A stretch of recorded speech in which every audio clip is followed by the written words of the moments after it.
Here we have Ellen and Joan. They are sisters. Ellen is the younger sister.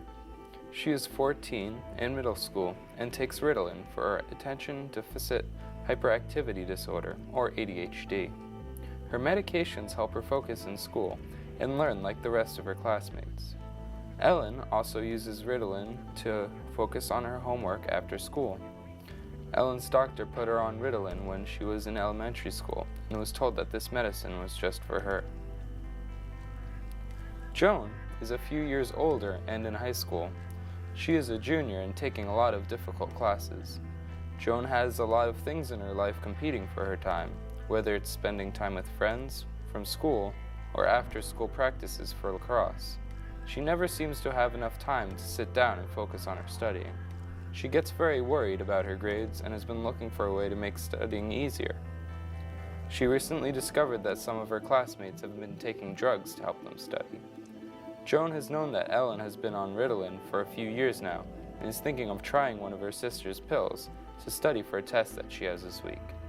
We're going to take a look at why taking study drugs won't be this easy fix that Joan is looking for. Now, as we all know, the part of our body that helps us focus and learn is the brain. Let's take a closer look at Joan's. The brain is the most important and complex organ in your body. It sends signals to all parts of your body, your muscles, your stomach, and especially your heart. This part of the brain is called the basal ganglia, and its job is to help you focus on tasks, like active listening. Now, to understand how the focus center of Joan's brain works, we are going to have to go down to the level of single brain cells. When we look closer, we can see these long branched cells called dendrites. They allow the brain to send signals to other parts of the brain and to places all over the body. Here is one of the sites where two dendrites meet.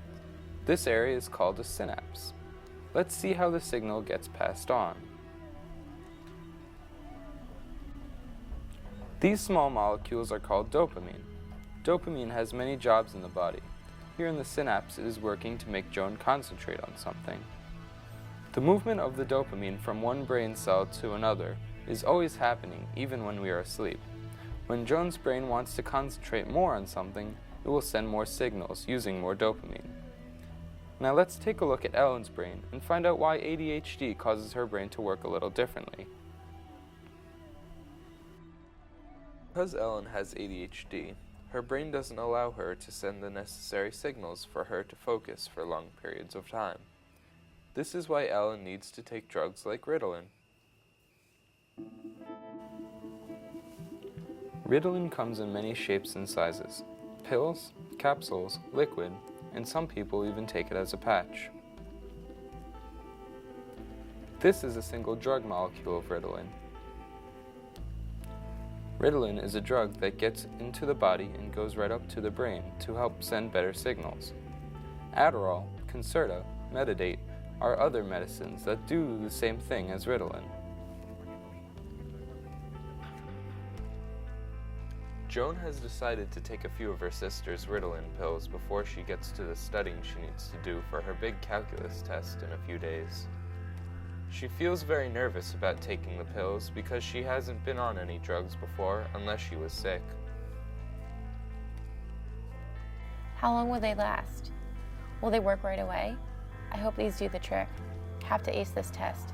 It is only 7. If I take them now, that gives me a solid 3 hours to study.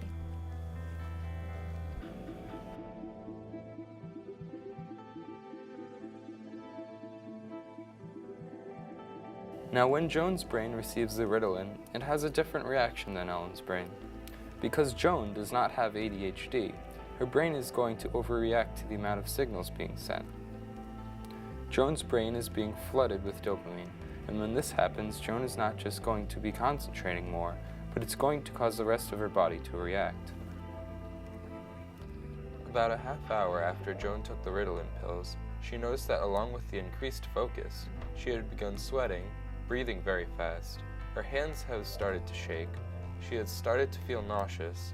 She has become very anxious and has developed a nervous twitch.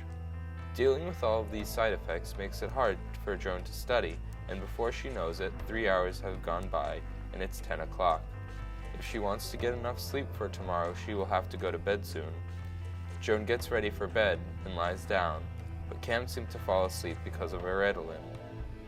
She sits awake in bed till 1 o'clock, too alert to sleep, but too exhausted to study.